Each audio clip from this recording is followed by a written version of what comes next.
Channel success with Anuradha में आप सभी का स्वागत करती हूँ। जैसा कि आपको पता है कि हमारा एक टॉपिक चला था समायोजन। समायोजन यानी कि एडजस्टमेंट। आपको पता है कि एडजस्टमेंट हम एडजस्ट कैसे कैसे करते हैं, हम इतनी कठिनाइयां आती है, हम इतने परेशान होते हैं, हम मानसिक रोगों से ग्रस्त हो जाते हैं, है ना। हम जब किसी भी कंडीशन में हम अपने आप को एडजस्ट करते हैं तो हमें बहुत ज्यादा डिफिकल्टीज आती हैं, बहुत ज्यादा मतलब मेंटली इतनी प्रॉब्लम आती है, प्रेशर आता है हर तरीके से, है ना। तो वही है कि समायोजन एडजस्टमेंट मैं आपको बता चुकी थी। चलिए अब है ये समायोजन की युक्तियां, यानी कि ये वो युक्तियां हैं जिसमें हम किसी भी कंडीशन में अपने आप को एडजस्ट कर सकते हैं, ठीक है, समायोजन कर सकते हैं अच्छे से। किस प्रकार हम समायोजन कर सकते हैं जिससे कि हमें किसी भी तरह की कठिनाइयां ना आए। तो जो हम जो डिफिकल्टीज हमें एडजस्टमेंट में आती हैं तो वो किस तरह से हम उनको दूर कर सकते हैं, किस तरह से हम उनका उपाय कर सकते हैं, है ना। किस तरह से हम ये कर सकते हैं कि हमें ज्यादा डिफिकल्टीज का सामना ना करना पड़े, है ना। तो चलिए ये जो युक्तियां हैं ये किसने दी थी? ये दी थी सिगमंड फ्रायड ने। सिगमंड फ्रायड ने, ठीक है। ये किसने युक्तियां दी थी? ये दी थी सिगमंड फ्रायड ने, जिन्होंने बताया था, जिन्होंने क्या दिया था? मनोविश्लेषणवाद का सिद्धांत दिया था, जिसमें क्या था? चेतन मन, अर्धचेतन मन और चेतन मन, तीन बताए थे, है ना। तो जो हमारा अचेतन मन था उसमें क्या होती है? उसमें होती है हमारी दम्भित इच्छाएं। सारी जो इच्छाएं होती हैं वो क्या होती हैं हमारी। अगर जो समायोजन सबसे बेस्ट होता है वो इन तीनों से ही होता है। कौन कौन सा? अर्धचेतन मन, चेतन मन और अचेतन मन, है ना। इन तीनों में अगर काफी अच्छा कॉम्बिनेशन बन जाता है तो क्या होता है फिर उससे हम अच्छे से समायोजन कर सकते हैं, है ना।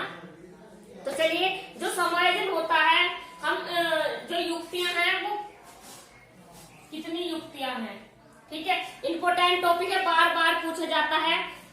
चलिए समायोजन की युक्तियां वे साधन हैं जिनके आधार पर हम क्या करते हैं, अपने जो मानसिक रोग जो होते हैं, हमारे जो मानसिक रोग, हम समायोजन में हम एडजस्टमेंट में हमें जो डिफिकल्टीज आती है, जैसे मानसिक रोग हो गया अलग अलग तरह के, है ना, दबाव हो गया किसी तरह का, तो ये सारी चीजें क्या होती है, बदनासा हो गया, है ना, ये सारी डिफिकल्टीज का सामना हमें करना पड़ता है। तो ये कौन से साधन है? ये वे साधन है जिनके द्वारा मानसिक रोगों को दूर करते हुए व्यक्ति को समायोजन करने में कंडीशन में क्या ढलने में महत्वपूर्ण भूमिका निभाते हैं, ठीक है। वे ये युक्तियां हैं समायोजन। निम्न प्रकार की युक्तियां होती है, कौन सी होती है? तो प्रत्यक्ष उपाय, दूसरा क्या है हमारा? अप्रत्यक्ष, एक क्या हो गया हमारा? प्रत्यक्ष उपाय, दूसरा हमारा अप्रत्यक्ष उपाय, और तीसरा हमारा हुआ क्षतिपूर्वक उपाय, है ना। और फोर्थ हो गया हमारा कौन सा? फोर्थ हमारा कौन सा हो गया? आक्रामक उपाय।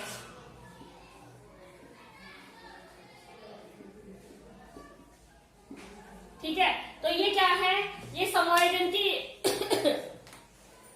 युक्तियां हैं। कौन कौन सी? प्रत्यक्ष, अप्रत्यक्ष और क्षतिपूर्वक, और एक क्या है? ये आक्रामक उपाय। ये चार प्रकार की युक्तियां हैं जो किसने बताई? हमारी सिगमंड फ्रायड ने, है ना। तो किस प्रकार हम अपने आप को कंडीशन में ढाल लेते हैं जिससे कि जो मानसिक रोग जो होते हैं, जो हमारे किसी तरह दबाव पूर्ण होते हैं, है ना, वो किसी तरीके से ना आए, वो कम हो जाए, है ना, और हम अच्छे से कंडीशन में जो हमारे सामने कंडीशन उसमें हम अच्छे से समायोजन कर सके, है ना।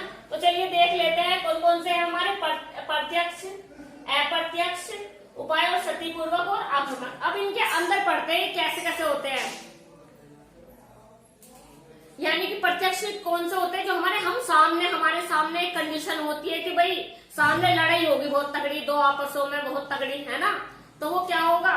भाई हम लड़ रहे हैं बहुत अच्छे से, मतलब दो लोग बहुत मतलब भैया बाल वाल नोच रहे हैं, डंडे से बढ़िया तरह से लड़ रहे हैं, है ना, तो वो उस कंडीशन को संभालना, है ना। इसमें कौन कौन प्रत्यक्ष में कौन कौन से आते हैं, प्रत्यक्ष में देख लीजिए कौन कौन से आते हैं। एक तो आता है हमारा कौन सा, समस्या व बाधाओं को दूर करना, समस्याओं व बाधाओं को दूर करना, मुझे करना आ रहा ना। ठीक है, समस्याओं व बाधाओं को दूर करना। दूसरा है हमारा मार्ग बदलना, ये प्रत्यक्ष में है, 4 कंडीशन, ठीक है। हम किसमें बता रहे हैं, प्रत्यक्ष में। प्रत्यक्ष में कौन सी, समस्याओं व बाधाओं को दूर करना, है ना। और दूसरा है हमारा मार्ग बदलना। तीसरा हमारा लक्ष्य बदलना, लक्ष्य बदलना। और फोर्थ है हमारा क्या, विश्लेषण करना, विश्लेषण करना, विश्लेषण करना, है ना। तो वो क्या होता है, वो क्या होता है, प्रत्यक्ष में आता है हमारा समस्या और बाधाओं को दूर करना, है ना। दूसरा है हमारा मार्ग बदलना, तीसरा हमारा लक्ष्य बदलना और विश्लेषण। अब ये क्या है कि जो हमारे सामने हमारी कंडीशन में, हमारे वातावरण में जो हम जिसमें हम ढलना चाहते हैं उसमें क्या आ रही है, डिफिकल्टीज आ रही है, हमें डिफिकल्टीज आ रही है। तो हम क्या करेंगे, जो हमारी प्रॉब्लम्स हैं उनको हम क्या करेंगे, अच्छे से दूर करने की कोशिश करेंगे। कि हमारी जो समस्या है, भाई हमारे सामने कोई कंडीशन आ गई, मान ले 2 लोग लड़ रहे हैं, है ना, और उसमें अपना नुकसान हो रहा है, तो उन दोनों को समझाने की कोशिश करें, है ना, उस लड़ाई को बंद करने की कोशिश करें, जो अपनी समस्या उसको दूर करने की कोशिश करें, है ना। दूसरा ये है कि अगर हमें एक क्षेत्र में अच्छा रिजल्ट नहीं मिल रहा है, हम बार बार किसी चीज को पढ़ रहे हैं, है ना, पढ़ रहे हैं, तो क्या है कि अगर हमारा रिजल्ट आ रहा है तो वो दो बार क्या आ गया, फेल आ गया ना, तो हम क्या करेंगे, हम अपना मार्ग, हम अपने पढ़ने का तरीका बदलेंगे, ठीक है। हमारे अंदर क्या क्या कमियां रह गई हैं हम उसे बदलेंगे, हमारे पढ़ने का मेथड बदलेंगे, हम वे चीजें ऐसे मतलब पूरी तरीके से उस पर सोच विचार करेंगे कि जो हमारी समस्या किस तरीके से दूर हो सकती है ना। तो उस तरीके का मेथड अपनाएंगे, हम अपना मार्ग चेंज करेंगे। जब एक चीज में हमें सफलता नहीं मिल रही तो हम उसका मार्ग चेंज करेंगे, है ना। हम एक ऐसे मार्ग पे मेहनत करेंगे जिसपे हम लगेगा कि हाँ भाई हमें सफलता मिल सकती है। दूसरा है, 2 ही कंडीशन है इसमें, या तो आप उस मार्ग को छोड़ दो या उस मार्ग का अच्छे से मेहनत करो, है ना। तीसरा देखिए हमारा लक्ष्य बदलना। लक्ष्य ये है कि हमें भाई डॉक्टर बनना था, ठीक है, डॉक्टर बनना था। अब बार बार हम उस पर मेहनत कर रहे हैं, अच्छे से मेहनत कर रहे हैं, भाई 2-3 बार हमारा रिजल्ट फेल का आ गया, है ना। या तो आप उस कंडीशन इसमें ज्यादा मेहनत करें, मेथड बदले, ताकि आपको क्या होगा, आपको रिजल्ट अच्छे मिल सके। या फिर अपना लक्ष्य ही चेंज करो, है ना। या फिर आप क्या बन जाओ, या फिर आप एक टीचर बन जाओ, है ना। 2 ही कंडीशन उसमें हो सकती है, या तो आप अपना मार्ग चेंज कर दीजिए या उसी मार्ग में आप अपने अच्छे से मेहनत कर लीजिए। आक्रामक उपाय, इसमें प्रत्यक्ष में विश्लेषण करना। अब ये विश्लेषण क्या होता है ये देख लीजिए। जब वो जेम्स वाट था, उसने क्या करा था, उसने एक भाप के इंजन का आविष्कार किया था। तो सबसे पहले उसने क्या चीज देखी थी कि गैस पर क्या रखा है, एक भगोना रखा है और उसमें एक केतली रखी है और उसमें क्या हो रहा है, ढक्कन लगा दिया गया है, उसमें चाय बन रही है ना, चाय बन रही है और पानी उबल रहा हो, है ना। तो उससे क्या था, वो जो भाप से क्या उसका जो प्लेट थी वो उठती हुई देखी उसने, है ना, उठती हुई देखी उसने। तो वो क्या, उसने ये विश्लेषण किया, देखा कि क्या हुआ कि वो जो प्लेट है वो उठ रही है, किस कारण, भाप से, है ना। तो उसने क्या देखा कि भाप में भी जान होती है, उसने क्या देखा कि भाप में भी जान होती है, भाप में भी क्या नाम है, भाप से वो प्लेट उठ रही है। तो उसी के माध्यम से, उसी के विचार से उसने क्या किया, जेम्स वाट ने क्या किया था, भाप के इंजन का आविष्कार किया था, है ना। तो वही है, पहले चीजों को अच्छे से सोचे विचार करें तभी कुछ कार्य करें, है ना। किसी चीज में मंथन करना चाहिए, उसे छोटे छोटे टुकड़ों में बांट के देख लेना चाहिए, छोटे छोटे विचार कर लेने चाहिए उसमें अच्छे से कि ये जो कार्य हम कर रहे हैं वो सही है या गलत है ना। तो चलिए इसे अच्छे से नोट करेंगे, आगे बताती हूँ मैं आपको। इसे विश्लेषण करना या एक निर्णय लेना भी कह सकते हैं, निर्णय लेना, ठीक है। तो किसी कार्य को अगर हम करना चाहते हैं तो वो सही रहेगा या गलत रहेगा, उसके रिजल्ट कैसे रहेंगे, वो सब हम लोगों को देख लेना चाहिए। तो चलिए इसे नोट कर लीजिए अच्छे से।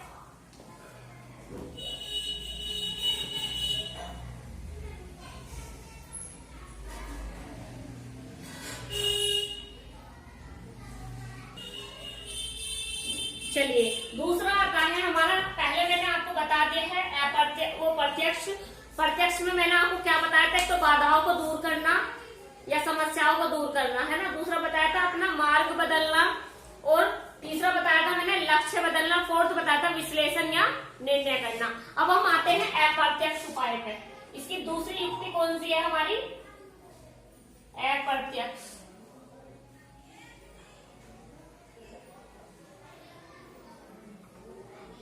अप्रत्यक्ष उपाय हमारे, ठीक है। तो इसमें कौन कौन से आते हैं, इसमें आते हैं हमारा पहला आता है दमन, ठीक है। पहला आता है हमारा दमन, इम्पोर्टेंट है, बार बार क्वेश्चन पूछे जाते हैं हमारे एग्जाम में, सीटेट यूपीटेट में।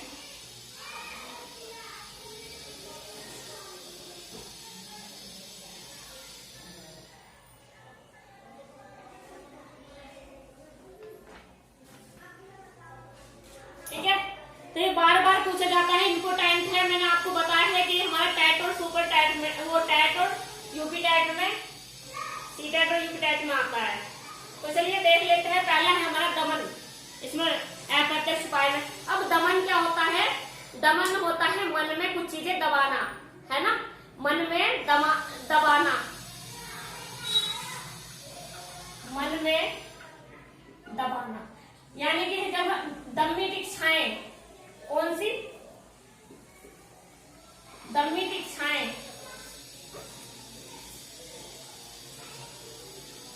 दमित इच्छाएं हमारी इसमें आती है।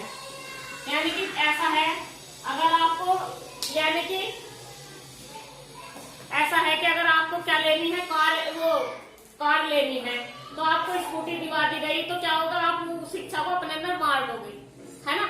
तो ये दमित इच्छाएं, जो दमित इच्छाएं होती हैं, ये अप्रत्यक्ष में उपाय बताया गया कि दमन, है ना। इसमें क्या होता है कि जब कोई व्यक्ति वातावरण में समायोजन स्थापित करने के लिए जानबूझकर अपनी इच्छाओं और भावनाओं, रुचियों, आदतों को मन में ही दबाना शुरू कर देता है, तो ये क्या कहलाता है, ये ही कहलाता है दमन, है ना।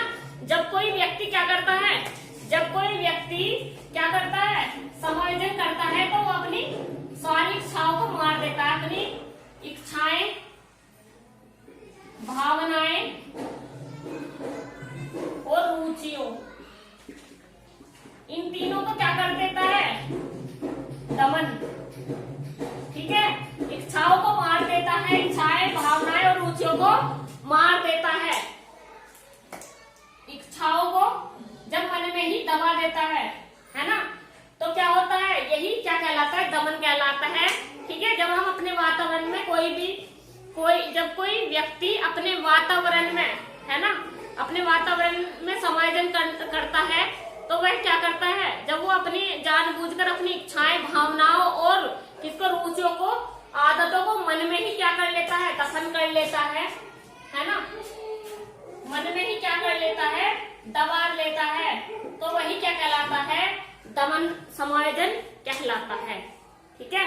दमन समायोजन की सबसे बड़ी महत्वपूर्ण युक्ति मानी जाती है ये क्या मानी जाती है, दमन की सबसे महत्वपूर्ण युक्ति मानी जाती है दमन,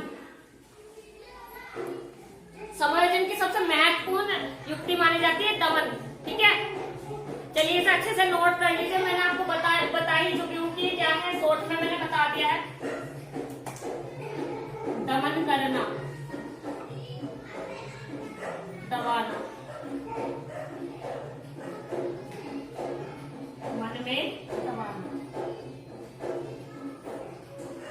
चलिए इसे अच्छे से नोट करेंगे, आगे चलते हैं फिर।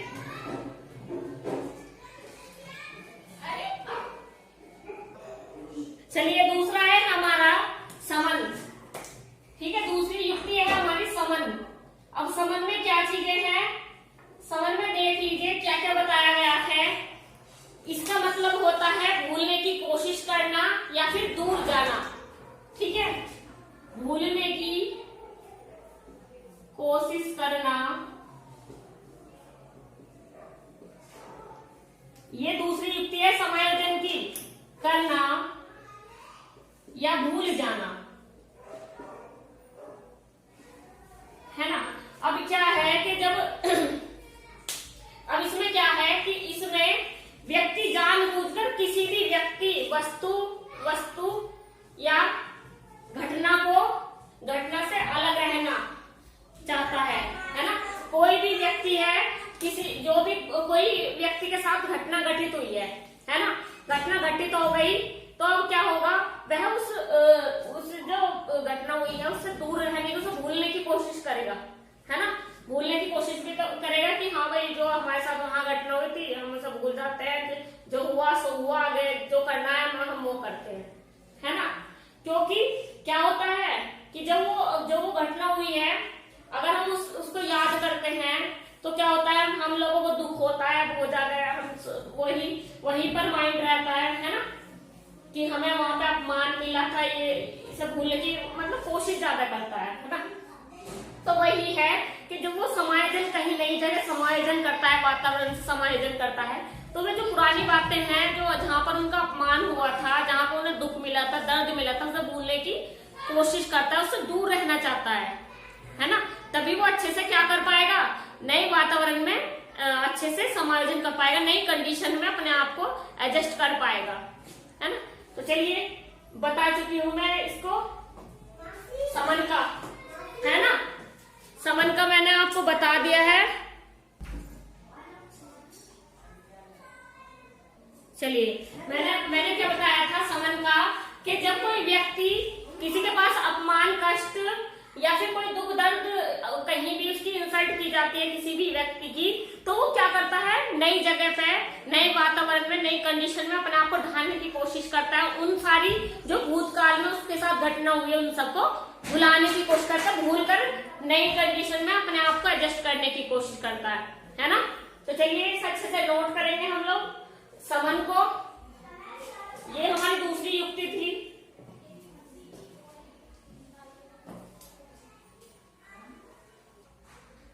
चलिए अब तीसरी हमारी जो युक्ति है, थर्ड हमारी जो युक्ति है, वो कौन सी युक्ति है हमारी, है वो औचित्य स्थापन। कौन सी है हमारी, औचित्य स्थापन। अब इसमें क्या आता है, औचित्य स्थापन में क्या आता है, औचित्य स्थापन में आता है पद या किसी वस्तु में क्या दोष निकालना, है ना। पद या वस्तु में दोष निकालना। अब इसे समझिए ये क्या है, इम्पोर्टेंट है, बार बार पूछा जाता है, इसलिए मैं आपको बता रही हूँ कि टैट और सीटैट और यूपी टैट में ये बहुत ज्यादा आता है समायोजन का, है ना। समायोजन में इसकी युक्तियां पूछी जाती है, जो किसने दी थी, सिगमंड फ्राइड ने दी थी। हम दो युक्तियां पढ़ चुके हैं, कौन सी, एक तो दमन और दूसरा हमारा समन। ठीक है, दमन में मैंने पढ़ा दिया आपको, दमित इच्छाएं जो होती है हमारी सारी दबी हुई इच्छाएं, है ना। और समन में क्या होता है हमारा समन भी मैंने आपको बता दिया है, समन भी मैंने आपको बता दिया है। समन में मैंने कहा था कि जो हमारी जो पुरानी घटनाएं होती है उनको भुलाने की कोशिश करना। अब ये क्या है, औचित्य स्थापन।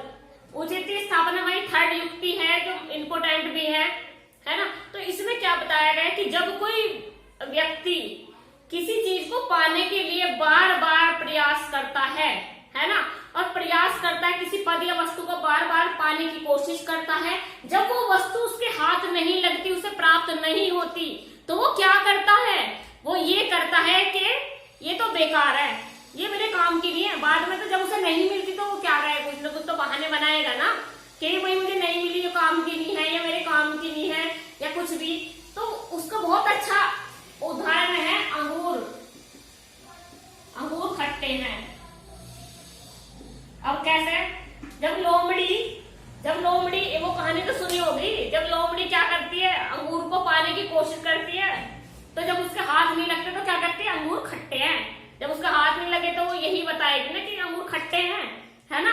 तो बहुत अच्छा उदाहरण है कि जब लोमड़ी के हाथ अंगूर नहीं लगे बार बार प्रयास करने पर, तो उसने क्या कहा कि अंगूर खट्टे हैं। तो वही है कि औचित्य स्थापन यही है कि जब कोई व्यक्ति किसी भी वातावरण में समायोजन नहीं कर पाता, तो वो क्या करता है, उन वस्तु, उस जगह या उस स्थान या उस पद को क्या करता है, उसमें दोष निकालना शुरू कर देता है ना।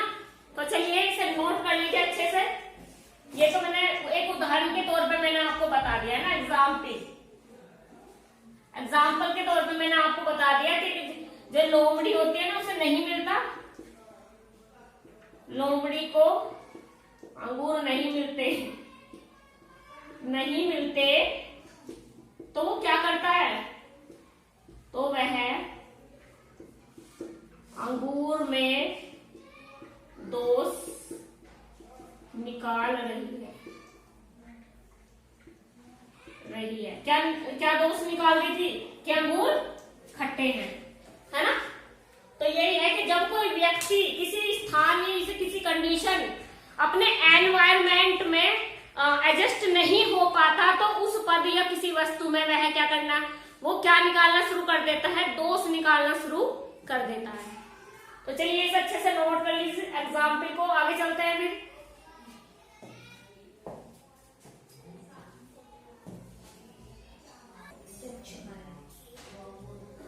चलिए आगे चलते हैं, प्रक्षेपण।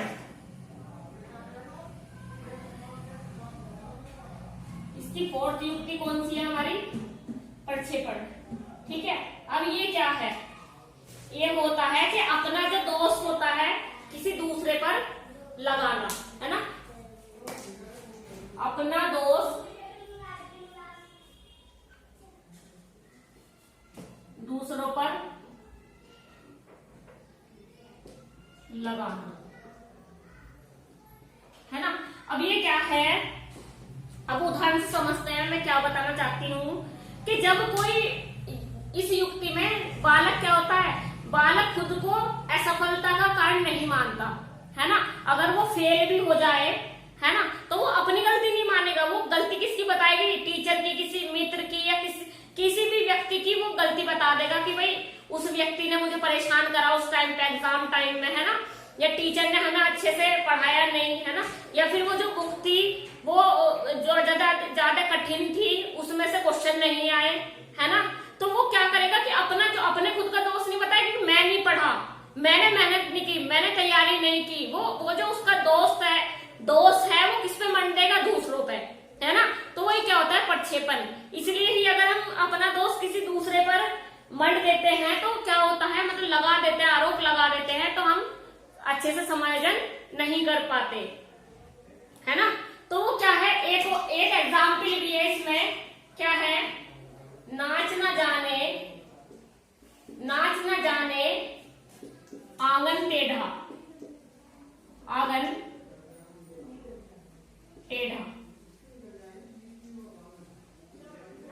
है ना। नाच न जाने आंगन टेढ़ा, तो वो क्या है कि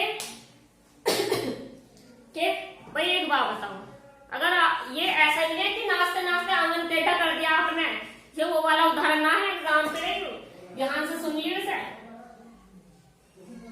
इस एग्जाम्पल के माध्यम से ही बता दूंगी, जब किसी व्यक्ति पे नाचना नहीं आता, डांस करना नहीं आता, डांसिंग नहीं आती, तो वो क्या कहेगा, भाई ये आंगन ही टेढ़ा है, इसके आंगन में ही प्रॉब्लम है, इसलिए मैं डांस नहीं कर सकता, क्योंकि आंगन बहुत ज्यादा खुदरा हो रहा है, इसलिए मैं यहाँ पे डांस नहीं कर सकता। तो वो बहुत सारे बहाने ढूंढने की कोशिश करेगा ताकि मुझे क्या होगा, ताकि मैं डांस ना कर पाऊं, है ना, ताकि मैं नाच ना पाऊं। तो वही है कि जब हम अच्छा रिजल्ट नहीं गेन कर सकते जब हम जब बार बार कोशिश करते हैं हमें असफलता हाथ लगती है ना। अगर हमें रिजल्ट में असफलता हाथ लग रही है तो हम उसका दोष किस पे मंड देते हैं, दूसरों पर मंड देते हैं। उसमें या अध्यापक हो या कोई मित्र हो या फिर परिवार हो, उसमें कोई भी आ सकता है ना।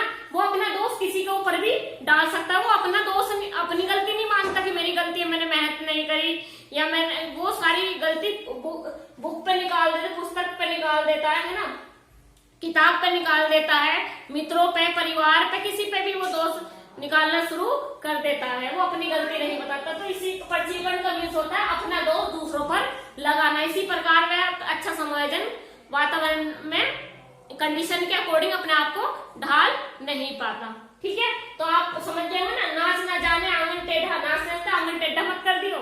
ये है कि जब हम पे नाचना नहीं, मतलब अगर किसी व्यक्ति पे नाचना नहीं आता तो वो क्या आंगन में ही दोष निकाल लेगा कि आंगन टेढ़ा है।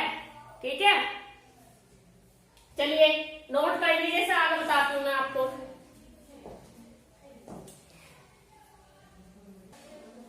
चलिए अब हमारा फिफ्थ देख लीजिए। फिफ्थ युक्ति कौन सी है हमारी?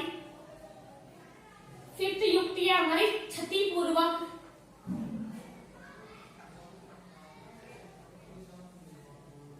उपाय, है ना। ये थोड़ा सा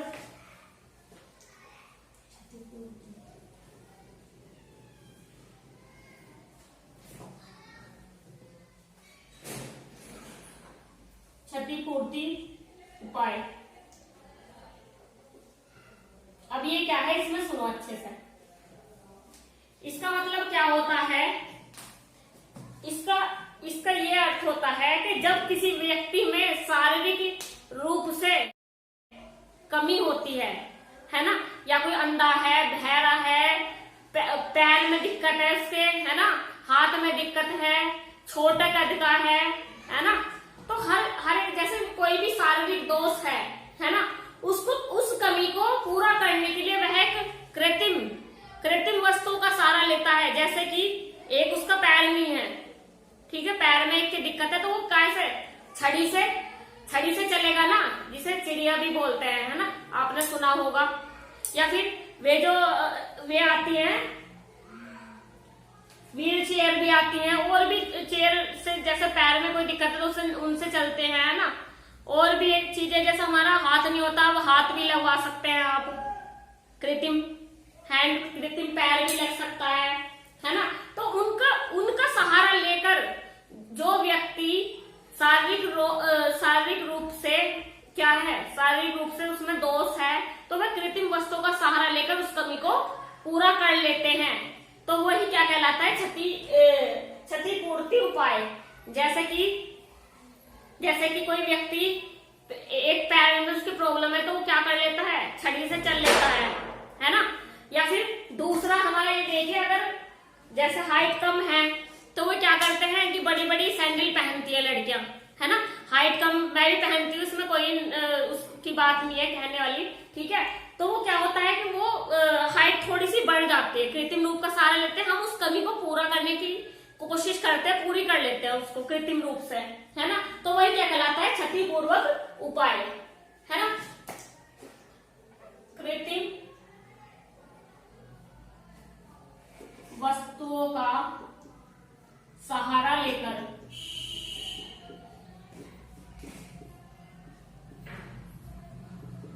शारीरिक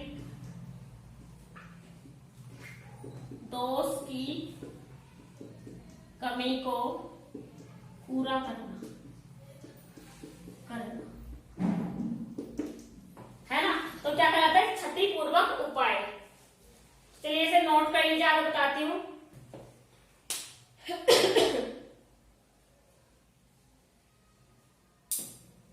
चलिए अब है हमारा सिक्स देख लीजिए, हमारा कौन सा है। 6 है हमारा तदात्मीकरण।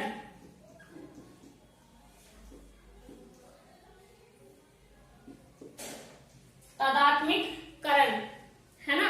ये क्या है, जो सामाजिक मान सम्मान होता है ना, जो समाज में हमें मान सम्मान मिलता है, उसको प्राप्त करने की एक युक्ति, क्या कहलाती है? तदाधिकरण कहलाती है कि समाज में हमें मान सम्मान कैसे पाना है ना, कैसे समाज के लोगों को हमें घुलना मिलना है, समाज के लोगों को से हमें मान सम्मान पाना है, समाज में एक तरह से समायोजन करना है, समाज में रहते समाज के लोगों से अच्छी उठक बैठक, मतलब उठ बैठ यानी कि उन लोगों में अच्छे से बैठकर बातें करना है ना, विचार को आदान प्रदान करना, तालमेल बिठाना एक तरह से, है ना। तो समाज में एक तरह से तालमेल बैठाने की जो युक्ति होती है, मान सम्मान पाने की युक्ति क्या कहलाती है? तदाधिकरण कहलाती है ना। ये एक युक्ति है तदात्मीकरण। तो इसमें क्या है, जब कोई व्यक्ति अपना संबंध किसी ऐसे व्यक्ति या परिवार से जोड़ता है ना, जिससे समाज में पहले से ही उसे मान सम्मान पद प्रतिष्ठा मिल चुकी है ना। जैसे कि हमारे प्रधानमंत्री हैं, मोदी जी हैं प्रधानमंत्री, है ना, तो उनका कितना मान सम्मान है, पहले से ही लोग उन्हें जानते हैं, वे पॉपुलर हैं, है ना। तो ऐसे लोग जिन्हें पहले से ही मान सम्मान पद प्रतिष्ठा हमारे समाज में मिली हुई है, और भी ऐसे प्रतिष्ठित सम्मानित लोग हैं हमारे समाज में, जिनको पहले से ही इतनी मान सम्मान समाज के लोगों से मिली हुई है ना। तो क्या है कि एक ऐसा व्यक्ति जो ऐसे व्यक्ति से अपना जो संबंध स्थापित कर लेता है, यानी कि ऐसे से मेल जोल बढ़ाता है जो जिसे पहले से समाज में मान सम्मान मिल चुका हो, है ना। तो ऐसे बालक के द्वारा, मतलब एक ऐसे बालक के द्वारा अपने आप को IAS का भतीजा बताना, जैसे इसका उदाहरण है कि कोई बच्चे जब एक बालक के द्वारा अपने आप को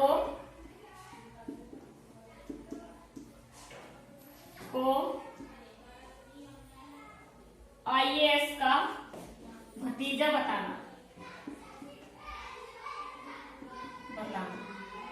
है ना। तो वो क्या कर रहा है भाई, वो ऐड तो देखा होगा आपने कि वो जो चलो छोड़ो, वो तो दूसरा बताते हैं कि अगर आप कहीं भी जाओगे, है ना, अगर आप कहीं भी जाओगे, अगर आप मतलब ये है कि अगर आप कहीं भी जाके ये बोलोगे कि हाँ भाई मैं किसका IAS का भतीजा हूँ, तो सब बहुत ज्यादा मान सम्मान देंगे आपको, है ना। तो वही है कि ऐसे लोगों से मिलना जिनको पहले से ही समाज में सम्मान, मान प्रतिष्ठा, सम्मान सब कुछ मिला हुआ हो, है ना। जैसे एक बालक के द्वारा अपने आप को कैसे IAS का भतीजा बताना, है ना। कहीं भी जाओगे जैसे उसको बहुत जल्दी मान सम्मान करेंगे कि हाँ भाई IAS का भतीजा है, बहुत ज्यादा है। तो वही है, एक उदाहरण है एक तरह से, है ना। तो चलिए इसे नोट कर लीजिए।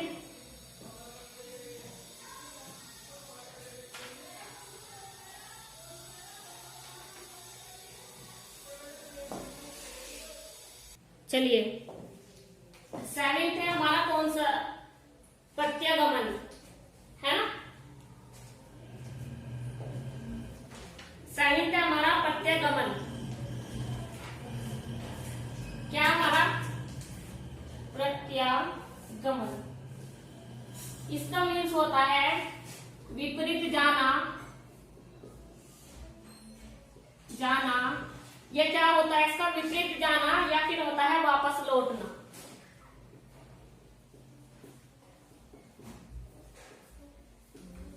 है ना।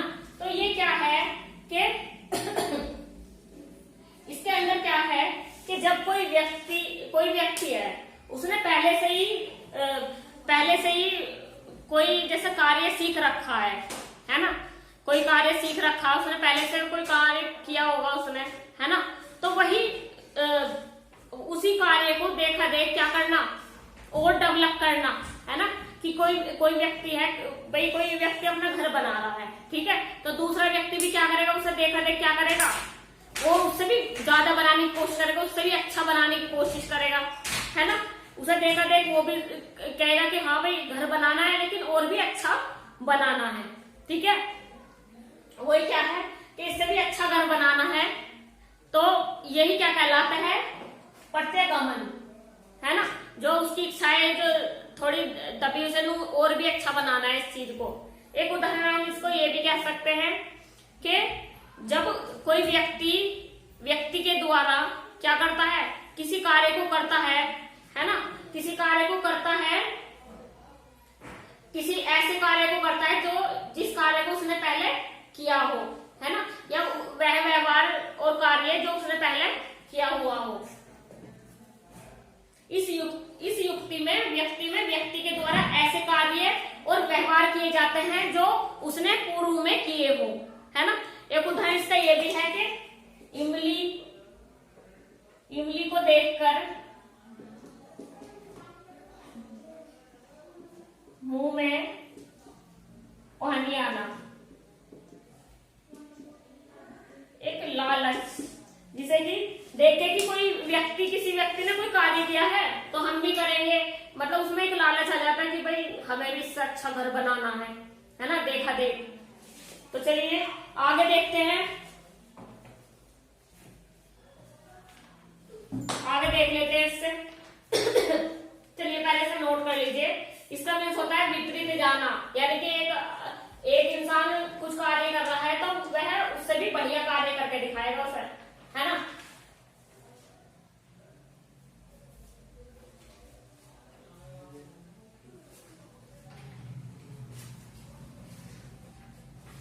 उस कार्य को करना, जैसे घर बनाएगा उसने तो वह दोबारा और भी अच्छा घर बनाएगा उससे अपने, है ना।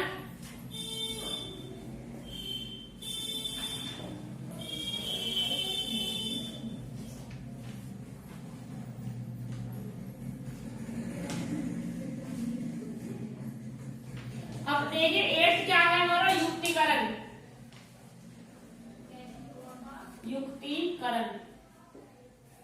अब युक्तिकरण क्या है, जो झूठी बातें होती है ना, जो झूठी बातों को सच साबित करने के बाद, झूठी बातों को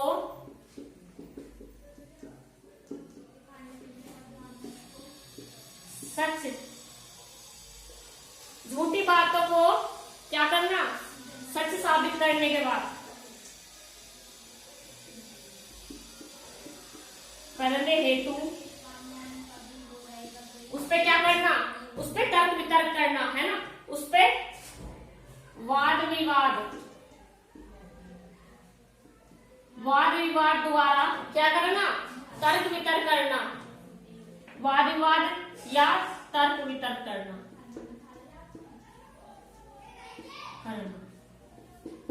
है ना। यानी कि कोई ऐसी बात है, इस युक्ति में व्यक्ति अपनी झूठी बातों को सच साबित करने के लिए झूठे वाद विवाद तर्क वितर्क करना शुरू कर देता है। सामान्यतः झूठ बोलना युक्तिकरण कहलाता है। यानी कि कोई व्यक्ति अपनी बात को सच करने के लिए क्या करता है ना, सच करने के लिए उसे तर्क वितर्क लड़ाई करना शुरू कर देता है, नहीं ये सच है, ये ऐसा, मतलब झूठ बोलना शुरू कर देता है उन बातों को सच करने के लिए, है ना। तो वही क्या कहलाता है, युक्तिकरण। वो ऐसी बातें सोचता है, ऐसे उदाहरण पेश करता है सामने, ऐसे लड़ता है बढ़िया तरह से कि नहीं ये बात सत्य है, वो मैंने तुझे वो वाली बात नहीं बताई थी, वो सच नहीं कही थी मैंने तुझे, वो औरत नहीं बैठी थी उसे भी बुला लेगी, उस औरत से भी झूठ बुलवा देगी, है ना। तो यही क्या कहलाता है, युक्तिकरण कहलाता है ना। हम अच्छे से समझ नहीं कर पाते ऐसे, है ना। झूठी बातों को सच साबित करते हुए मतलब साबित करने के लिए क्या करता है, वाद विवाद तर्क वितर्क लगाना शुरू कर देता है, लड़ना शुरू कर देता है, उस पर डिबेट शुरू कर देता है, चिल्लाना शुरू कर देता है कि नहीं ये बात सच है। और भैया एक दो झूठे विटनेस को भी बुला लें कि हाँ देखिए जिसने यू बात सच नहीं बताई तो तू नहीं बैठी थी वहां पे, आजा बता इसे। तो ये बहुत सारी बातें हैं, तो चलिए इसे नोट कर लीजिए।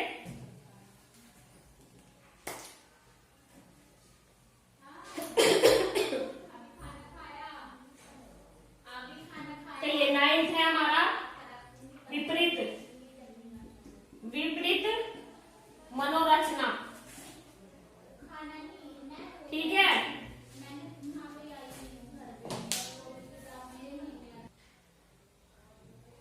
चलिए यह है विपरीत मनोरचना।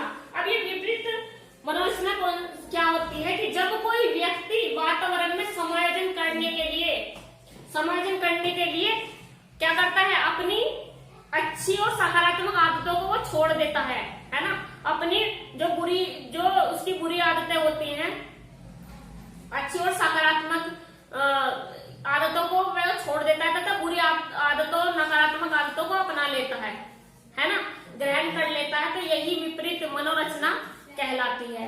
विपरीत मनोरचना क्या होती है कि जब कोई व्यक्ति अपनी अच्छी आदत और सकारात्मक आदतों को छोड़ देता है और कौन सी आदतों को अपना लेता है, बुरी व नकारात्मक आदतों को अपना लेता है, तो वही क्या होता है, कुसमायोजन हो जाता है। वहां पे हम अच्छे से समायोजन नहीं कर सकते, है ना। तो वही क्या कहलाता है, विपरीत मनोरचना। इसमें क्या है कि जब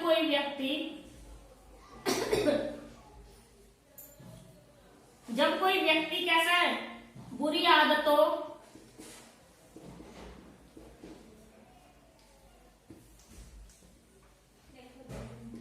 अच्छी आदतों व सकारात्मक आदतों को छोड़कर बुरी आदतें अपना लेता है,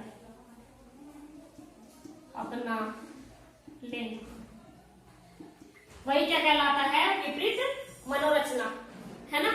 जब कोई व्यक्ति अपनी अच्छी आदतों और सकारात्मक आदतों को, अब कोई व्यक्ति बहुत अच्छे से आ रहा है, पैर छू रहा है अपने, मतलब घर पे छुट्टी के दौरान आ रहा है और आके, मतलब बच्चे आके पैर छू रहे हैं, नमस्ते कर रहे हैं, अगले दिन आकर बैग फेंक के मारा, न नमस्ते करी न कुछ, और आगे में मम्मी खाना देते, ठीक है, आके तो बुरी आदतों को अपनाना शुरू कर देता है, ना ही नमस्ते करना, ना ही पैर छूने, ना ही कुछ।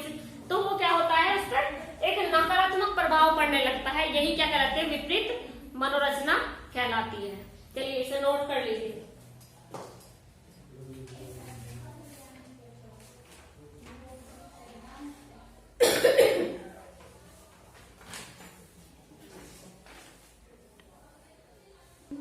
चलिए नेक्स्ट युक्ति है हमारी शोधन। कौन सी युक्ति है, शोधन। अब ये शोधन क्या है, शोधन में देख लीजिए, मैंने आपको बताया था, अभी मैंने आपको बताया कि इससे पहले जो बताया था विपरीत मनोरचना, है ना, उसमें मैंने आपको क्या बताया कि जब कोई व्यक्ति किसी चीज को पाने के लिए, यानी कि कोई भी चीज उसे पानी है, तो वो क्या करता है, झूठ बोलता है उस चीज पे, अपनी बातों को सच करने के लिए दूसरों से लड़ता है, झगड़ता है, वाद विवाद करता है, तर्क वितर्क करता है।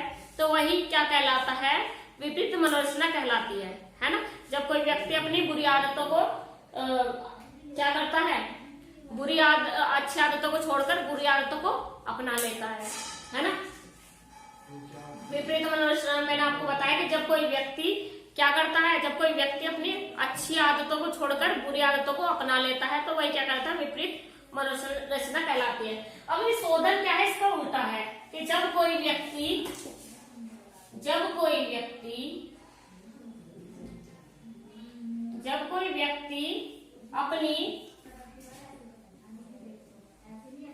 अपनी बुरी आदतों को छोड़कर बुरी आदतों व नकारात्मक को छोड़कर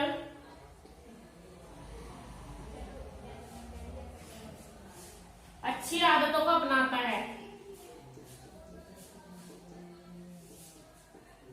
तो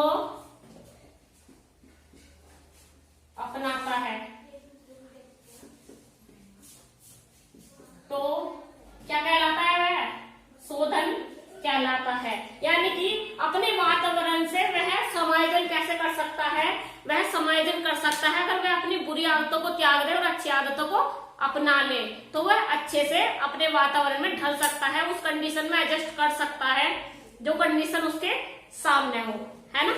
तो वही क्या कहलाता है, शोधन कहलाता है।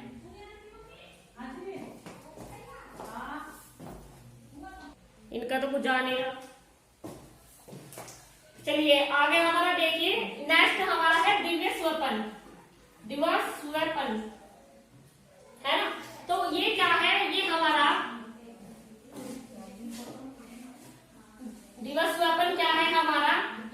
जब किसी व्यक्ति को कोई चीज, पद, प्रतिष्ठा, वस्तु, चीज उसे मतलब रियल हकीकत में नहीं मिलती, तो वो क्या करना शुरू कर देता है, उसे सपने में दिखने लगती है वे चीजें, है ना।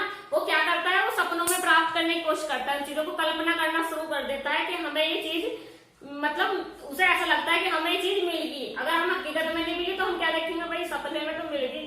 कभी कभी हमको सपने दिखता है मैं तो गाड़ी में घूम रहा तो वो चीजें होती है, वो चीजें हमारे पास ना होकर कि हमें कैसे हो, वो हम कल्पनाओं में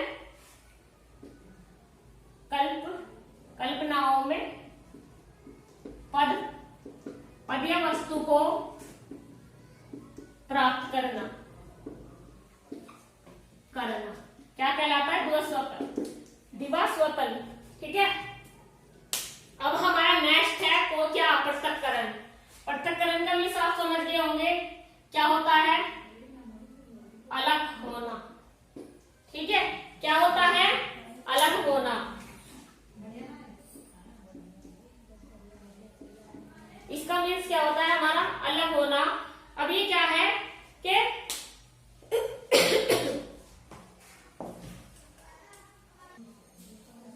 चलिए, यह है पृथक्करण यानी कि अलग होना। अब क्या है कि जब किसी व्यक्ति को बार बार प्रयास करने पर सफलता नहीं मिलती, वो चीज नहीं मिलती जिसे वो पाना चाहता है ना, बार बार उस पर प्रयास करेगा, बार बार उस पर मेहनत करेगा चीजों को, जब उसे वो नहीं मिल पाती, है ना, वह क्या करता है, जब कोई व्यक्ति किसी पद या वस्तु को क्या है, प्राप्त करने के लिए बार बार प्रयास करता है ना, तो वो जो उसकी इच्छाएं, भावनाएं, रुचि, आदत, स्वभाव आदि सभी को दूसरे पद या दूसरे व्यक्ति में देखने की कोशिश करने लगता है। कैसे, जैसे कि मुझे क्या आईएएस बनना है, ठीक है, अगर मैं आईएएस नहीं बन पाए, किसी सौभाग्यवश में नहीं बन पाए किसी भी तरीके से, है ना, कंडीशन ऐसी होगी कि मेरे जो सपने हैं वो पूरे नहीं हो पाए, तो हम कैसे देखने शुरू कर देंगे, दूसरा व्यक्ति में देखने शुरू कर देंगे, हाँ कि इसको तो जरूर बनाना है ना, इसे आईएएस बनाना है, मैं नहीं बन पाई तो क्या हुआ, इसे तो बनाना है। तो हम वो कोशिश करने की, यानी कि हम जो खुद बनना चाहते हैं, अगर हम नहीं बन पा रहे हैं तो हम वही चीजें दूसरे व्यक्ति में देखने की कोशिश करते हैं, है ना। वही जो हमारी इच्छाएं, भावनाएं, रुचि, स्वभाव, सब चीजें हम कैसे दूसरे पद या दूसरे किसी व्यक्ति, वस्तु में देखने शुरू कर देते हैं, वही क्या कहलाता है, पृथक्करण कहलाता है। ठीक है,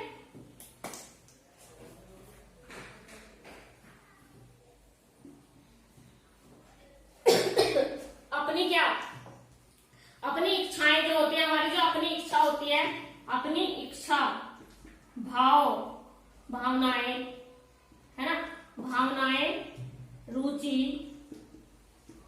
अपनी जो भावनाएं, रुचि, स्वभाव, आदत दूसरे व्यक्ति में, किसी दूसरे व्यक्ति में, किसी दूसरे व्यक्ति, पद, वस्तु में देखना, वही क्या कहलाता है, पृथक्करण कहलाता है ना। तो चलिए इसे एक बार नोट कर लीजिए, आगे बताती हूँ।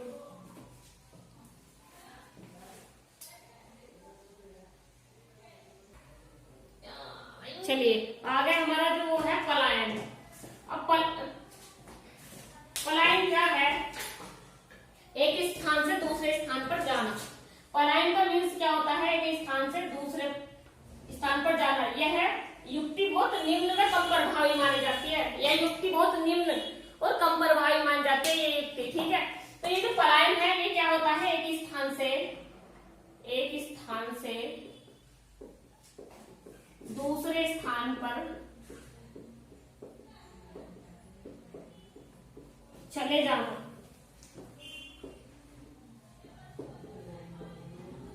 है ना। अब ये क्या है कि जब कोई व्यक्ति मतलब अपने एनवायरमेंट से या कंडीशन से क्या एडजस्टमेंट नहीं कर पाता, समायोजन नहीं कर पाता, तो वो क्या करता है, उस स्थान को छोड़कर दूसरे स्थान पर चला जाता है। तो यही क्या कहलाता है, पलायन कहलाता है। जब कोई व्यक्ति अपने कंडीशन से क्या नहीं कर पाता, समायोजन नहीं कर पाता, अपने एनवायरमेंट में वातावरण में समायोजन एडजस्टमेंट नहीं कर पाता तो वह उसे जिन डिफिकल्टीज आती है ना, तो वो क्या, जब उसे डिफिकल्टीज आती है वहां पे कंडीशन में एडजस्टमेंट होने के लिए, तो वो क्या करता है, एडजस्ट होने के लिए तो क्या करता है कि वो जब समायोजन नहीं कर पाता तो वो वहां से पलायन कर जाता है ना, चला जाता है वहां से, है ना, वह पलायन करता है। ठीक है, आप समझ गए ना पलायन क्या होता है, कि जब कोई व्यक्ति अपने वातावरण में अपने आप को ढाल नहीं पाता, समायोजन नहीं कर पाता, तो वह वहां से उस जगह को छोड़कर दूसरी जगह चला जाता है ना। चलिए इसे नोट कर लीजिए।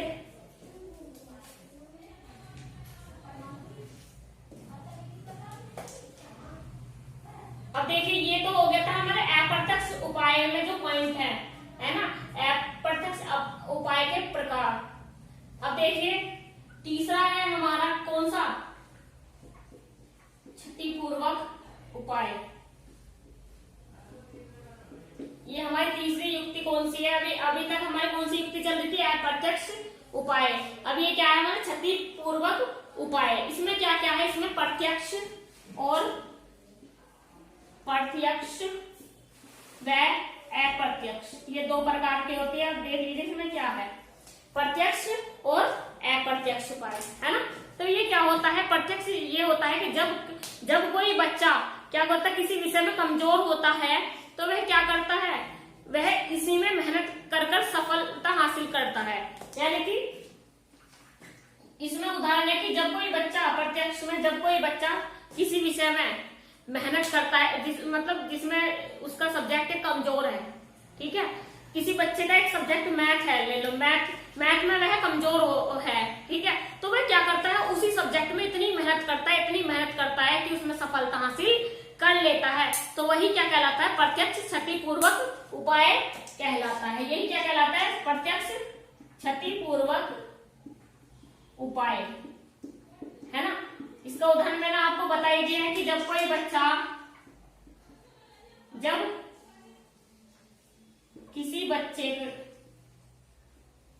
किसी बालक का एक विषय जब कोई बालक किसी विषय में कमजोर हो और वह उस विषय में सफलता हासिल कर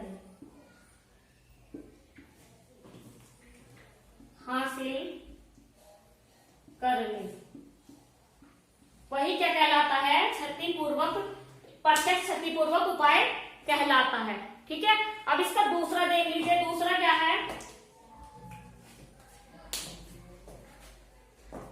क्षतिपूर्वक का दूसरा पॉइंट। चलिए दूसरा है हमारा इसका क्षतिपूर्वक उपाय का क्या है, इसका है दूसरा हमारा अप्रत्यक्ष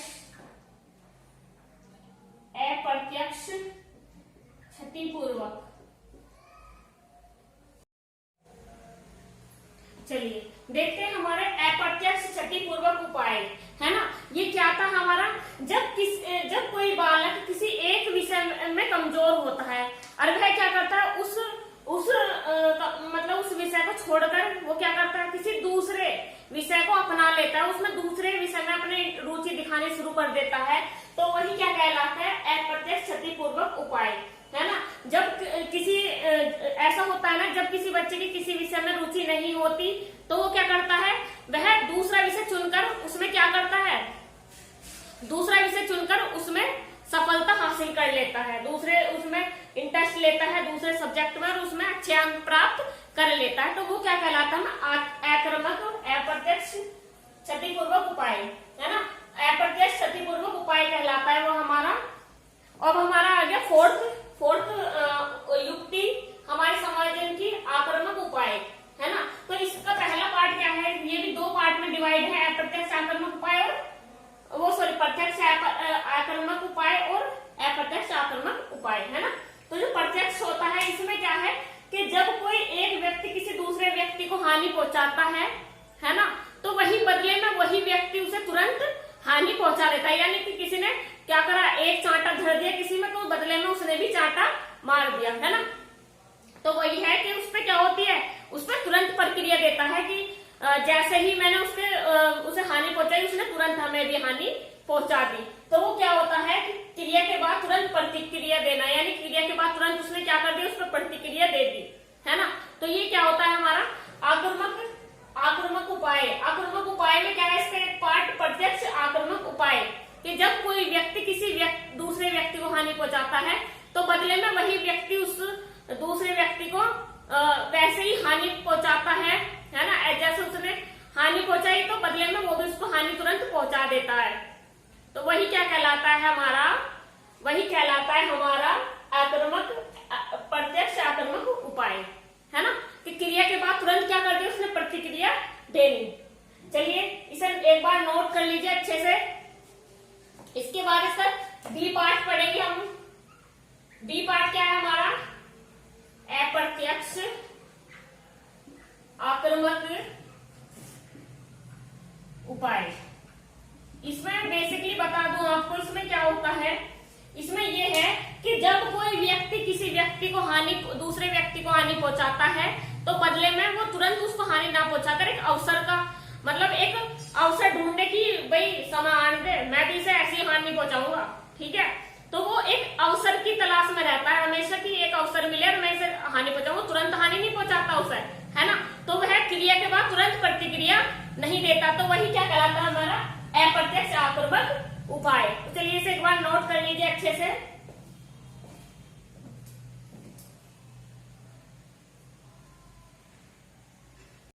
इसका सेकंड है प्रत्यक्ष आक्रामक उपाय। जब कोई व्यक्ति किसी दूसरे व्यक्ति को हानि पहुंचाता है, तो दूसरा व्यक्ति भी बदले में उसे तुरंत हानि न पहुंचाकर एक सही समय का इंतजार करे। यही क्या कहलाता है, इसमें क्या है, क्रिया के तुरंत बाद प्रतिक्रिया नहीं, ठीक है। तो यही क्या कहलाता है प्रत्यक्ष आक्रामक उपाय। तो चलिए हमारी जो युक्तियां हैं आज यहाँ पर समाप्त होती हैं। धन्यवाद।